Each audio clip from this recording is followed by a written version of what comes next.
Today we'll be going over how to take photos with the IDVisor Smart Plus scanner. To start, let's scan the ID. Here we can see that no photos have been taken as there are none displayed in this menu, so we can add new ones. You can activate the camera by clicking on the camera icon. Now we can take a photo of the entire ID by tapping on the picture button on the bottom of the screen.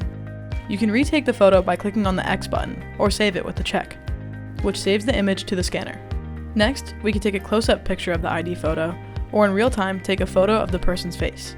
These two images will be saved together, so you can view them again to look at the information displayed on the ID. Another key feature is the ability to view recent photos. We can organize these in a grid or list view. When you tap on the photo, you have access to all of the information from the record, including the two photos that we just took. This is a great way to review the night's customers, especially if you want to identify individuals who may have been problematic. The scanner also has a feature called Free Pics. This works for any IDs that may not scan. If you tap the Free Pics button on the home screen, it automatically launches the camera. Now you can take a photo of the ID and still have a record of the person. Additionally, you can access the Free Pics feature from the main ID Scanner tab. This way, if you're scanning IDs and one person in a group has a passport, you can use the Free Pics feature to easily take a photo of their ID to scan them. And that's how to use the photo feature on the IDVisor Smart Plus.